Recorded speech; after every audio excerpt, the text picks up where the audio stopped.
اعوذ باللہ من الشیطان الرجیم بسم اللہ الرحمن الرحیم رب اشرح لی صدری ویسر لی امری واحلل عقدۃ من لسانی یفقہوا قولی۔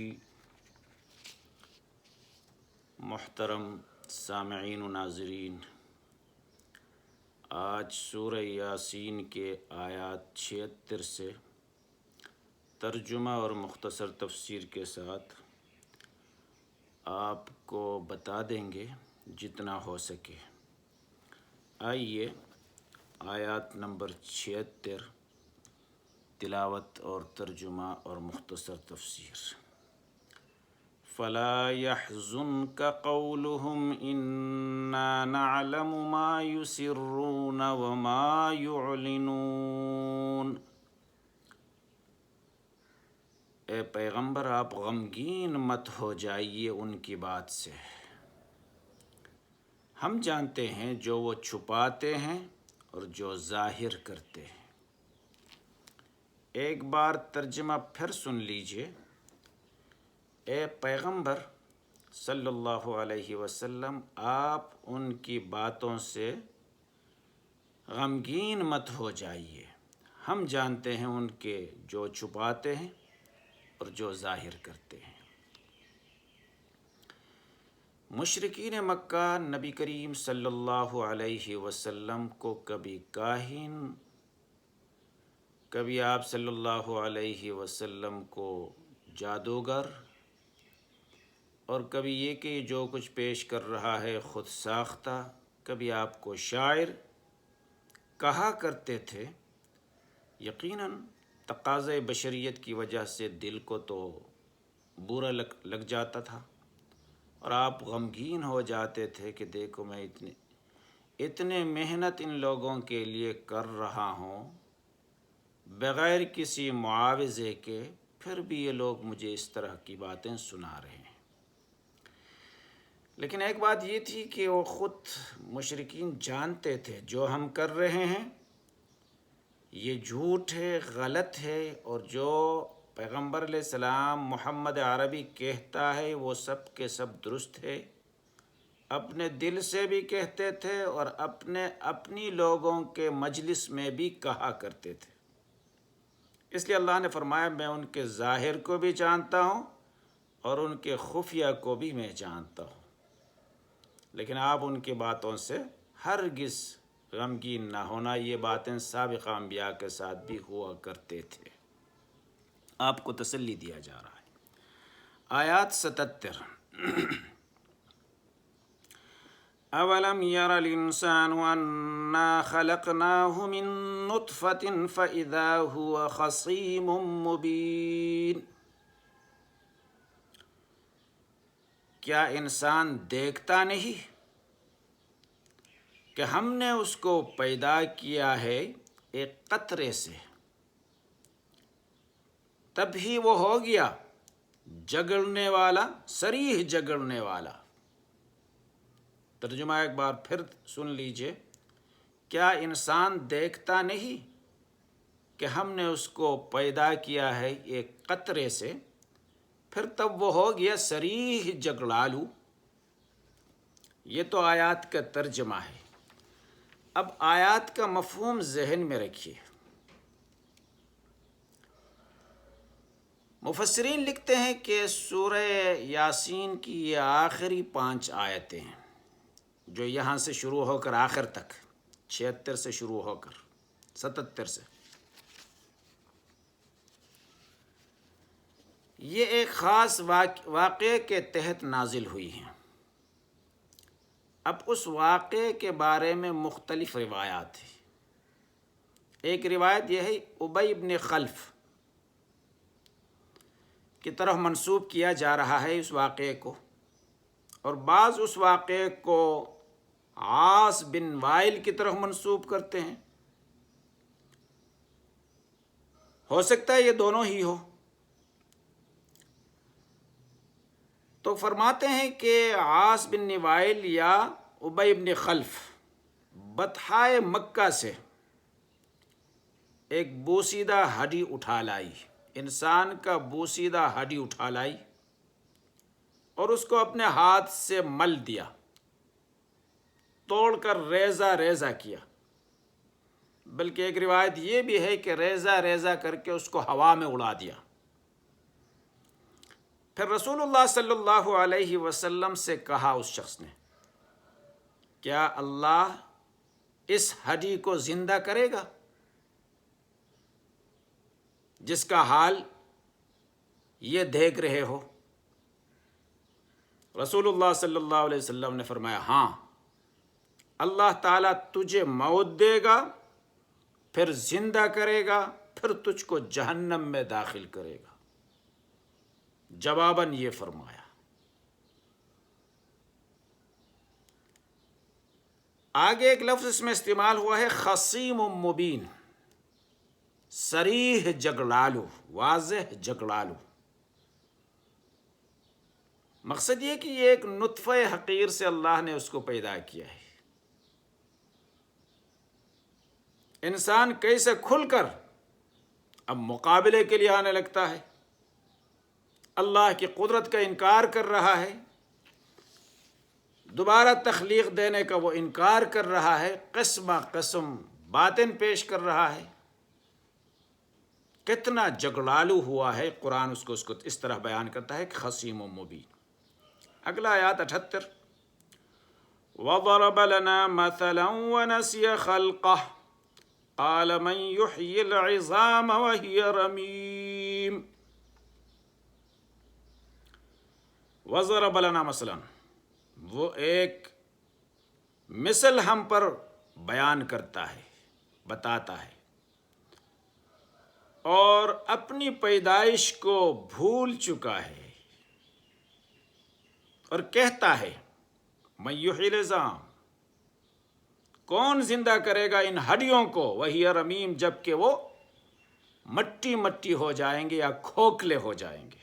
ترجمہ ایک بار پھر، ہمیں مثال بیان کرتا ہے اور اپنی پیدائش کو بھول جاتا ہے، اور کہتا ہے کون ان ہڈیوں کو جبکہ چور چور ہو جائے زندہ کر لیتا ہے۔ مثال نبی کریم صلی اللہ علیہ وسلم کے سامنے آ کر مثال کے طور پر وہ ہڈی کو لا کر چور چور کر کے ہوا میں اڑا کر کہتا ہے کون زندہ کر سکتا ہے؟ اس قسم کے مٹی جیسے چیز کو کون دوبارہ اس کو ٹھیک کر سکتا ہے؟ مستبعد سمجھا ہے اس کو، محال سمجھتا ہے، عقل سے ناممکن سمجھتا ہے اس کو۔ اللہ فرماتے وَنَسِيَ خَلْقَهُ، یہ ایسی مثالیں ہم بیان کرتے ہیں تو اپنی تخلیق کو اس نے بھول رکھا ہے۔ جو ذات ایک چیز کو عدم سے وجود میں لے آتا ہے، اس انسان پر وہ زمانہ گزرا ہے کہ جس میں وہ تھا ہی نہیں، معدوم تھا۔ هل أتى على الإنسان حين من الدهر لم يكن شيئا مذكورا، ایک زمانہ طویل اس طرح گزرا ہے کہ جس میں اس انسان کا کوئی تذکرہ نہیں تھا، کوئی عبداللہ کے نام سے نہیں پکارتے تھے، کوئی ابی بن کعب کے نام سے نہیں پکارتے تھے، کوئی عاص بن وائل کے نام سے نہیں پکارتے تھے، اس طرح کوئی وجود تک نہیں تھا۔ اس ذات نے ایک قطرے سے، ایک گندی قطرے سے اس انسان کو تخلیق دیا بطن مادر کے اندر، پھر اس میں ان کو مختلف پراسس میں رکھا، 9 مہینے کے بعد اس کو دنیا کی طرف لے آیا، کمزور، ناتوانا، ہر چیز کے اندر دوسرے کا محتاج، اور اپنے ہر چیز کے لیے اپیل رونے کے ساتھ کرتا تھا۔ پھر وہاں سے نکال کر جوانی کی طرف، ادھیڑ عمر کی طرف، بوڑھاپے کی طرف پھر دنیا سے اٹھانا، ان چیزوں کو نہیں دیکھتا ہے، بھول بیٹھا ہوا ہے۔ ایک ذات اس طرح کر سکتا ہے تو اس طرح ریزہ ریزہ ہڈیوں کو ملا لینا اس کے لیے کوئی مشکل نہیں ہے۔ اللہ تبارک و تعالیٰ اس طرح ان کو بیان فرمایا۔ اگلا آیات دیکھ لیجیے، قل یحییہا الذی انشأہا اول مرۃ وہو بکل خلق علیم، اے نبی ان کو بتا دیجئے زندہ کرے گا ان کو جس نے ان کو پہلی بار پیدا فرمایا ہے اور وہ سب قسم کی تخلیقات جانتا ہے۔ کہہ دیجئے نبی زندہ کرے گا جس نے ان کو پہلی بار بنایا ہے، پیدا کیا ہے، وہ ہر قسم کی تخلیقات کو جانتا ہے۔ اللہ نے خود جواب دے دیا، پیغمبر کو کہا یہ بات ان کو سنا دیجیے۔ پہلی بار انسان کو جس ذات نے پیدا کیا ہے دوسری بار بھی وہی پیدا کرے گا۔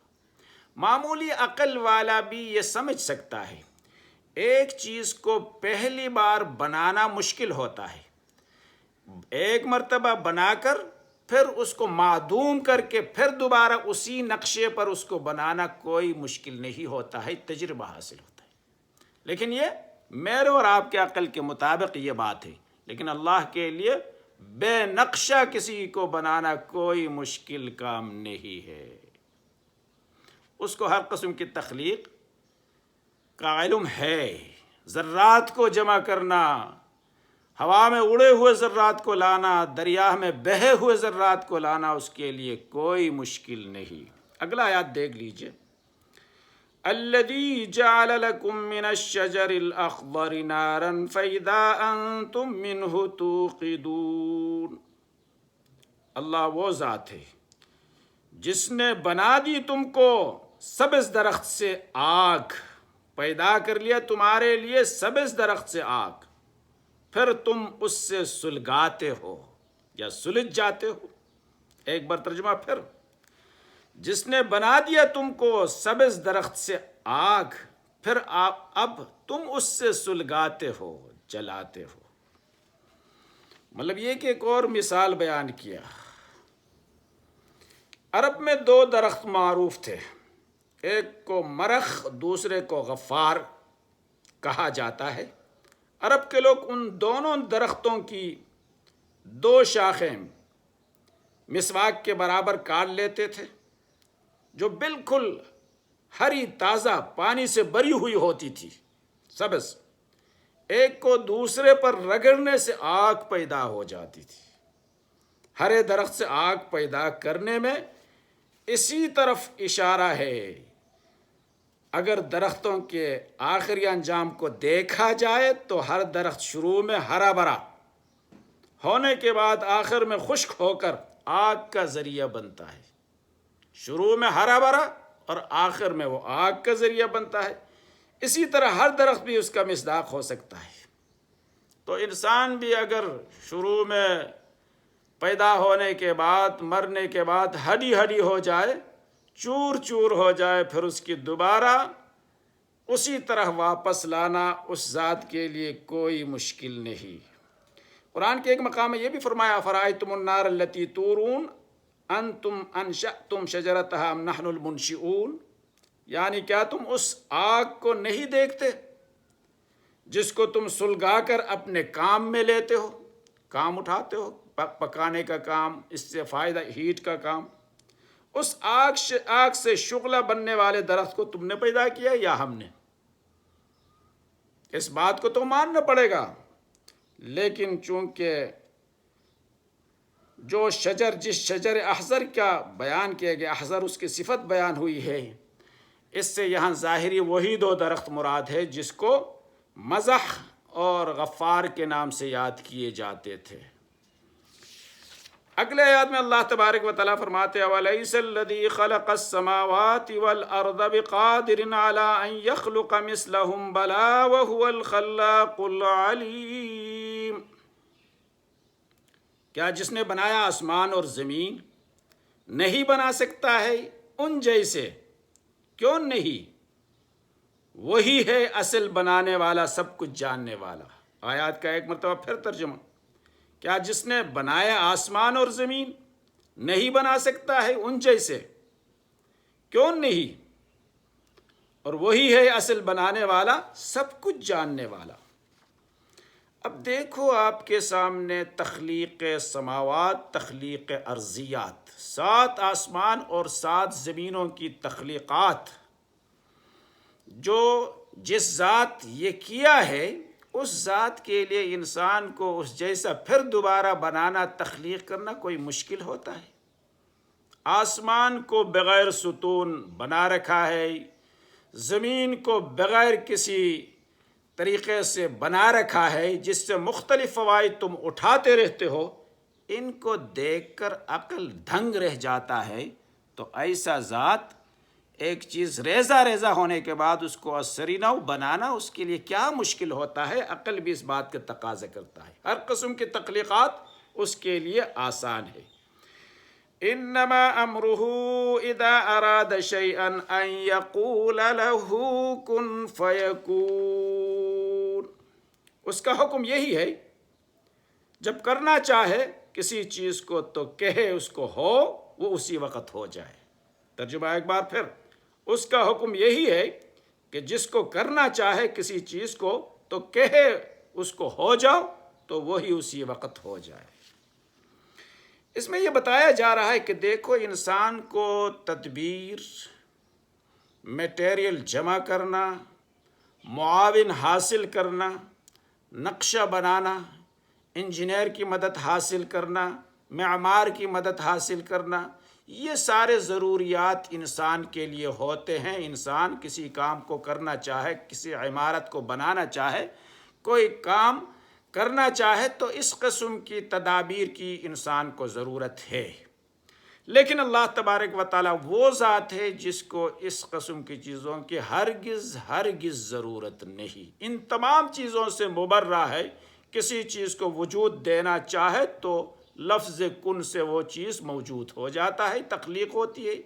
کسی چیز کو معدوم کرنا چاہے، ختم کرنا چاہے، تو لفظ فیکون استعمال کرنے سے وہ معدوم ہو جاتا ہے۔ ایسا ہستی ہے جس کے لیے انسان کو ازسری نو بنانا کیا مشکل ہے۔ فسبحان الذی بیدہ ملکوت کل شیء والیہ ترجعون۔ پاک ہے وہ ذات جس کے ہاتھ میں حکومت ہے ہر چیز کی، اور اسی کی طرف پھر کر چلے جاؤ گے۔ ترجمہ ایک بار پھر، پاک ہے وہ ذات جس کے ہاتھ میں ہر چیز کی حکومت ہے، اور اسی کی طرف پھر کر چلے جاؤ گے۔ اب دیکھو، اسی آیات کریمہ کے اندر یہ بتایا جا رہا ہے کہ دنیا کے اندر جو چیزیں آپ کو نظر آتے ہیں یا نہیں آتے ہیں، چاہے جن کا تعلق خلا سے ہے، چاہے زمین سے ہے، چاہے آسمان سے ہے، چاہے سمندر سے ہے، چاہے عالم آخرت، عالم برزخ وغیرہ سے ہے، ان سب چیزوں کی ملکیت، حکومت اللہ کے قبضہ قدرت میں ہے۔ ہر چیز کا خالق و مالک وہی ذات ہے، اور یہ بھی ہے کہ انسان کو لوٹ کر بھی اسی کے پاس جانا ہے، پھر کر کسی اور کے پاس چلے جانا نہیں ہے، بلکہ اسی کے پاس، اسی کی عدالت میں حاضری دینا ہے، اور وہی ہمارا حساب و کتاب کر لیں گے۔ تو اس قسم کی اللہ کی تخلیقیت کا انکار کرتے ہوئے، اللہ تبارک و تعالیٰ کی مالکیت کا انکار کرتے ہوئے، اس کی وحدانیت کا انکار کرتے ہوئے اس کے پاس جا کر کیا جواب دو گے؟ یہ کہہ کر اللہ تبارک و تعالیٰ نے اس صورت کو ختم فرمایا ہے۔ اللہ تعالیٰ ان کی تعلیمات پر عمل کرنے کی توفیق عطا فرمائے۔ وما علینا الا البلاغ۔